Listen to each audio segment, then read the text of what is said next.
So I'm going to apologize in advance of this video because your plant wish list is probably going to get longer watching it. And I'm sorry. I am sorry. But at the same time, I'm not, because this is a list of plants that I have been influenced to buy that have been so worth it. So recently I did a video where I was de-influencing, showing you plants I was like persuaded to buy by going on Instagram and seeing all the beautiful plants, and they just didn't turn out as well, or they didn't grow as well as I expected them to, or I couldn't grow them in my situation. And so I was like, maybe save your money, don't get these plants. This is the exact opposite list. These are plants that I definitely was influenced to get and then have grown, for the most part, pretty freaking well for me, and I'm very excited about them. And so maybe they'll grow well for you too. Fingers crossed. Before we do though, I want to say if you're new here and you don't know me already, hi, my name is Emma and I make houseplanty content all over the internet. So if you want to follow along with my houseplanty journey and maybe learn something along the way, stick around, watch some more of my videos and subscribe to my channel. If you are not new here, welcome back. I really appreciate you returning.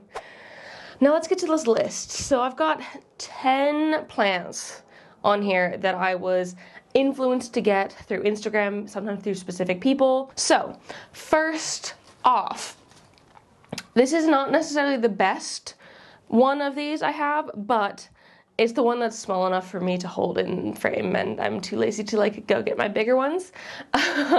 But first off, we have variegated alocasias. And yes, there are definitely some variegated alocasias that will probably be a little bit more difficult to care for, especially because alocasias in general aren't the easiest. But I have found that in general, aside from needing a little bit more light and probably a tiny bit more nutrients, they don't actually require that much extra effort on top of typical alocasias in order to grow well. So this one I've got in my hands here is my variegated dragon scale, which I am obsessed with. I was growing this one from a tiny TC bit, and it's doing phenomenally. I mean, this leaf is kind of on its way out at the minute, unfortunately, but it's got another new one in there now. So we're doing really well with this one. I have several different variegated alocasias throughout my collection, but for the most part, I haven't found them that difficult. Save for the alocasia frydek, which was a bit of the bane of my existence last year. I was trying to grow it from corms and baby plants, and unfortunately for me, that didn't work out very well.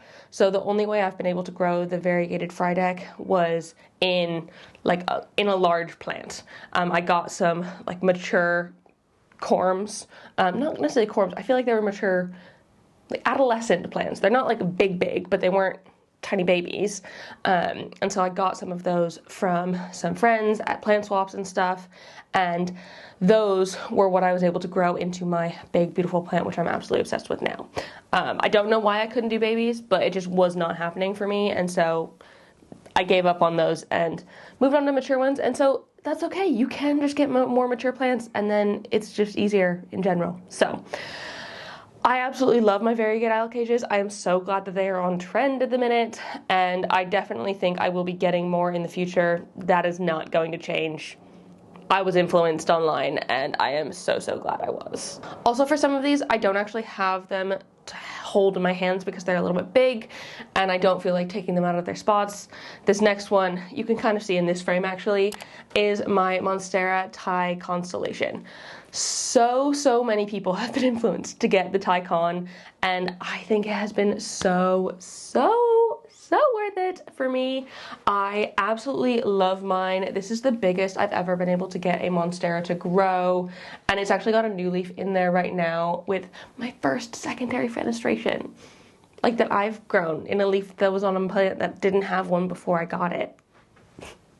And I grew this one from a cutting over the past like 5 years. So it has taken a while to get to this point. It has not been fast by any means, but I think it's so worth it. And like, you see those big, beautiful ones on Instagram, and hopefully mine can get to that point. Since it has been more established, again, it has grown really well for me. Last year, it just put out leaf after leaf after leaf. This year, it's continuing to do the same. And so I can only hope that we'll get even bigger in the future. And it's been fairly easy. Obviously, I had those big issues with root rot kind of very early on in the plant. When I got it, it did not have healthy roots, and so that was kind of an issue that I had to deal with from the start.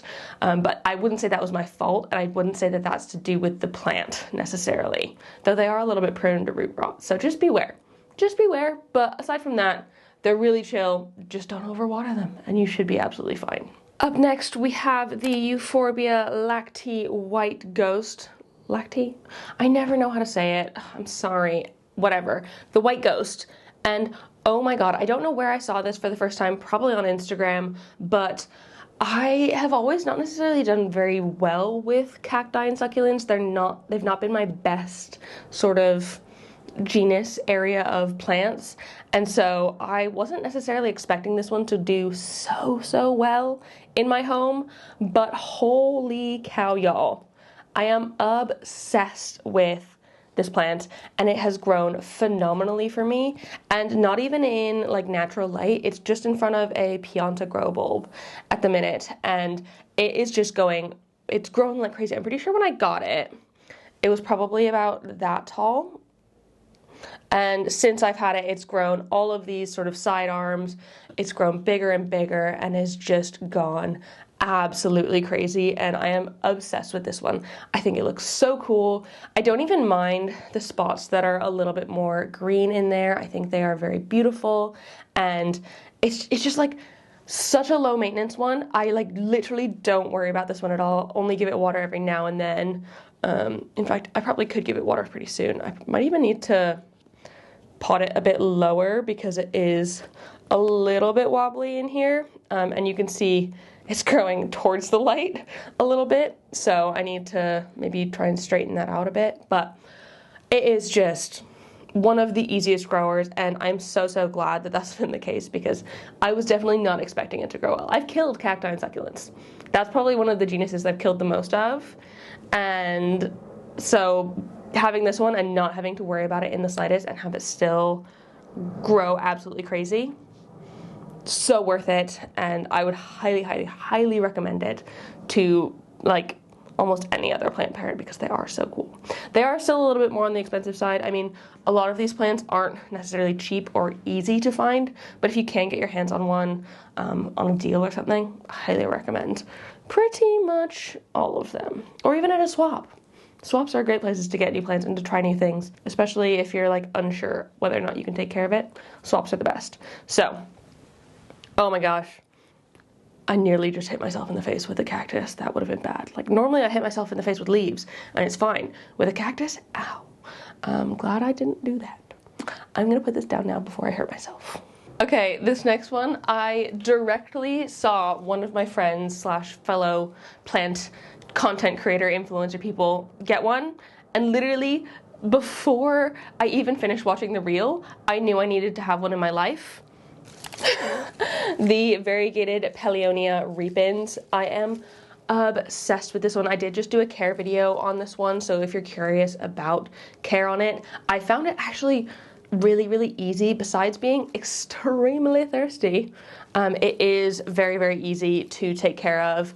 I've had it in my cabinet, but I don't think I've needed to have it in there. They do like a little bit higher humidity, but like my home's pretty humid on its own. But I didn't quite realize how much this one had grown until I looked back on my unboxing footage from about 10 months ago. Holy freaking cow. It was so tiny, and I thought it was big at the time, and I was like super excited about it. And now it is just this absolute beast monster. Aside from watering it so frequently, I have not had to think about this one in the slightest, and it has done so well in that time. And I'm probably gonna have to prune it, to be honest, or take it out of the cabinet or something, because it is just a bit of a beast, and I don't think I can actually keep it in there much longer as it is, because it is too big. And it's actually, I filled it up yesterday. I filled up this reservoir yesterday, and it's already halfway through the water. That's how frequently I water these. And for reference, this guy will probably take at least a week to go through this reservoir. And I know, like, obviously it's smaller, but I've got bigger alocasias in, like, all my other alocasias in this size pot which are the same, they'll take so much longer to drink up the water I give them. So crazy. But I love this one so much, and I'm just obsessed with this variegation. It is so minty and like beautiful. It very much so reminds me of like mojito vibes, which I really like mojito plants, like the syngonium mojito and stuff. I hated syngoniums. Love the mojito vibe. So yeah, if you can get your hands on a variegated pellionia repens, highly recommend. And these ones are one of the ones that aren't very expensive anymore. I don't even think they were very expensive when I originally got them. I've only seen them come onto the market in the last like year, 10 months, because I literally bought one as soon as I freaking saw Sophie's video. So like, they've not been out for very long, and it's great. I absolutely I can see why they're so inexpensive, because they just grow so insanely fast. Another one that I won't be showing you in my hands because it's too big and just like gotten kind of out of control in like the best way is the fern leaf cactus. So I'm pretty sure the first time I saw the fern leaf and clocked what it was in one of Wild Fern's videos, and I just thought it was the most beautiful thing, and like this crazy jungle cactus that really gives tropical jungle vibes in my home. Yes, please. Thank you. Give me one. And so it immediately went on my wish list, and luckily I was able to get one, I think later that year. So it really didn't take me long to get one, but oh my goodness, they are the freaking best. Such good growers, so easy. Like, I don't even really need to think about mine. It has grown insanely in the time I've had it, and it is so big and beautiful and just like cascades down. To be honest, I'm probably gonna need to find it a different place to live because it's over my desk at the minute and it's nearly like in the way. So I might have to find a new home for it, but that's okay. That means it's growing well, and like it's so worth it. And I'm pretty sure those have gone down in price as well. And fern leaves are a really good one if you want to grow one from cuttings. Very, very easy. Just pop it into soil like any other sort of jungle cactus, and you're able to like propagate it like that. And so highly, highly recommend the fern leaf. Another wild fern recommendation, purely because like she's one of the main plant content creators that I watch regularly, but pinguiculas. I saw Fern get a pinguicula, so I got a pinguicula. But it took me a while to like actually gain the courage to get one of these, and it did also take seeing some of my patrons grow them to like actually get the courage to pick one up. But I freaking love them. I just got my pingdom here. There's also a drosera in here and another one that's almost dead, which I mean is entirely my fault. So like maybe I'm not great at droseras, but my pinguiculas have grown very, very well for me in the time I've had them over the past couple of months. It's not been ages, but so far I am very pleased, and the pinguiculas seem happy as well. This one's got a little flower on it. Oh, did one fall? Maybe a couple have fallen, because I'm pretty sure I had one here and one there as well. Well, okay, well, if they fell, they fell. That's fine. Survival of the fittest out here in the good growing household. But they are growing quite well as far as I'm concerned, and they are very happy. I think this one's splitting as well, which is crazy. So yeah, I really like them. I think they're so, so fun.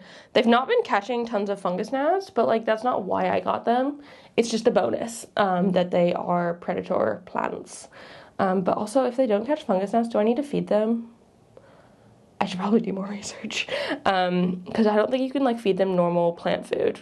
You know what I mean? I feel like you have to, they're supposed to get their energy from the bugs that land on them, because they're carnivorous. I don't know. All I know is that I really, really like them, and like they're just so freaking cute, and I love my little pingdom, my little rock landscape. It's adorable, and as long as I feed it good enough water, that also could be the reason why this one's died, because I am doing 0 water pitcher water, which might not be the best stuff in the world, but you know, it's okay. I'm excited about it. I'm really happy with these, and I'm I'm looking forward to hopefully making more sort of pingdom gardens like this because I think it is really cool and beautiful. And then we have another cactus. This is the boobie cactus, and mine has gotten so tall, y'all. How crazy is that? It is looking a tiny bit leggy, yes, but I still absolutely love it. I think if I were to give it some natural light instead of artificial grow light, it might do a little bit better, but that's a me issue. I don't really have a spot for it that I could put it in natural light easily. I've got cats. They can't just like go in the windows because the cats go in the windows and I don't want them to stab themselves on these little boobies. But I'm pretty sure when I got this, it might have been this tall. I think it was like 6 or 8 boobs tall, and now it is many, many boobs taller. 13 or 12 and a half boobies, which is exciting. So it may have nearly doubled in height in this time, which is really cool. It has been fairly easy, even though it got root mealies at one point. It was able to bounce back absolutely fine, like not a sort of problem. I think I've been able to get rid of them.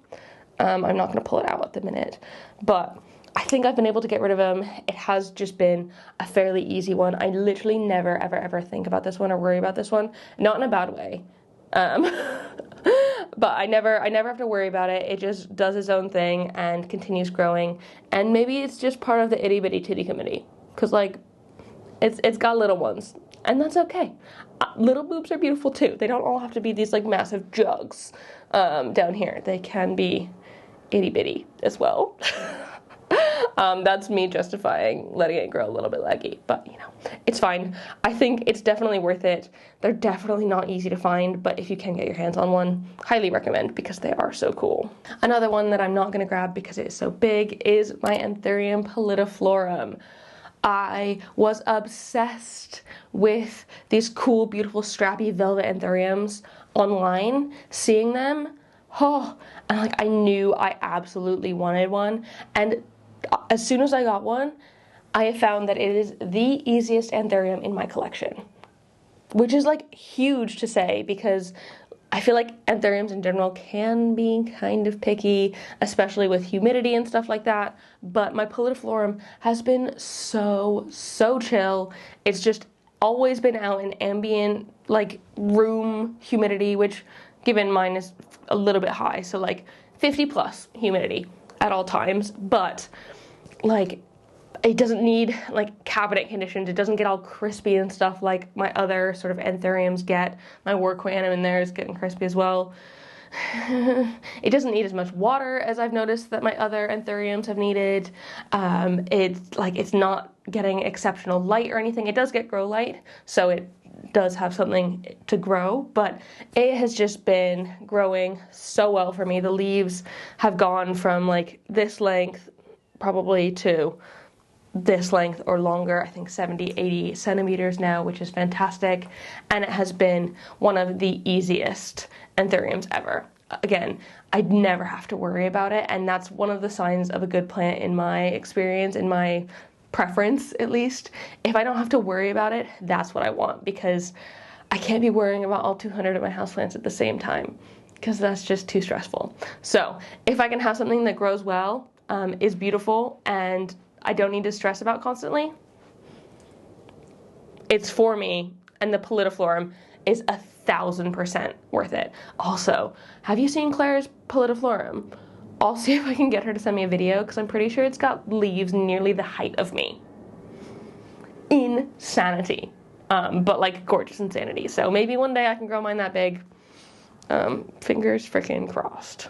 There's absolutely no way I could have this list without at least one Hoya. And the Hoya that I decided to include is my beautiful Hoya Wilbur Graves here. It is a beauty, and honestly, this one has actually grown quite well for me as well. I know I did have some flat mites on this one at the beginning, but ever since I've gotten rid of those, it has pretty much just shot out, and it's grown this like really long runner, which, to be honest, I probably need to like get this on a trellis or something, or maybe I could chop and prop and add more into this, because I could have it be a bit of a fuller plant that might be more up my alley, but I absolutely love this one. I mean, I love all splashy Hoyas, but this was one that was on my wish list for ages and ages, and I feel like I finally got one now, and I think it has been so worth it. I love the sort of like thicker leaves on it. I do quite like a thick leaf Hoya. I think they're quite fun, and this sort of splashy silverness. I know that's not a word, but you know, who cares? Like, look at that. It is just stunning, and the leaves it has been putting out have just gotten bigger and bigger and more beautiful, and I'm just so excited to see where this one goes. Hopefully, once I get it on a trellis or something, because that's really what needs to happen here. Once I get it on a trellis, I can get it to like maybe grow a little bit less awkward. Because yes, I understand this is awkward. I get it, but I'd say it's definitely worth it if you can get your hands on one. Highly recommend. And then finally we have the begonia sinbad. Since last year when I started collecting begonias, I've been seeing this one online, and oh my goodness, you know who has one that is literal goals? Begonia Addict. My friend India, who I actually got a few of my different begonias from. Not this one. This one is actually from cuttings from Claire's plant. But her sinbad is just like huge and beautiful, and I cannot wait for mine to grow that well. I have absolutely loved growing this one. It has been such a fast grower, which is awesome because, I mean, the leaves are gorgeous. I'm obsessed with them, and so why wouldn't I want it to grow fast? To be honest, I probably even need to repot it from this container, because the previous container I had it in, it grew out of that in like a millisecond. This one, it has taken a little bit longer, but I do have cuttings of this one that I want to that are already rooted in my acrobar that I want to pop back into this, because I just really want a really big full one, and the kind of only way to do that with begonias is to keep pruning it back, and I may as well use those cuttings to propagate and put them in the bottom, and then it can be even more full. So highly recommend this one. It is probably one of my easiest begonias as well. Just, you know, a classic cane begonia. I've got mine in semi-hydro because that's just the easiest for it, and it's in no drainage as well, which I found my begonias really like. And I mean, it's standing up on a trellis. It needs the trellis to function, but so worth it. The like leaves are beautiful. They've got these like lovely white spots in there, and like the new ones come in. I mean, actually, I don't have any right now that are more on the pinky side. You do see ones that are more on the pinky side on like Instagram and stuff. So those are cool too. I'm mostly in it for this like lovely light mint green, but I'm just obsessed with this one. And it has been so worth it. So there we go. Those are 10 plants that I have been influenced to get, and I wholeheartedly do not regret. And I really recommend to anyone who has a pulse. No, anyone who likes houseplants. They are chill, easy, and beautiful, and like totally worth, I'd say, potentially a little bit of an elevated price and like seeking them out, if that makes sense. I'd also really love to hear about your experiences with these plants, as well as plants that you have been influenced to buy and whether or not you have found them worth it. Because, like, I don't know, I just love hearing about people's experiences. Maybe you'll influence me to get some more. Probably wouldn't be the best thing for me, as I don't need more plants, but you know, it'd be fun, so go for it. But yeah, if you enjoyed this video, please give it a thumbs up down below and leave a comment on other houseplanty things you'd like me to talk about in the future, and subscribe for more. Also, if you want to be notified when I post videos, click the bell icon next to the subscribe button, and YouTube will notify you that I post, which is very fun. So that's there. But I hope you're having a fantastic day, and I will see you in the next one. Don't forget to keep growing. Bye!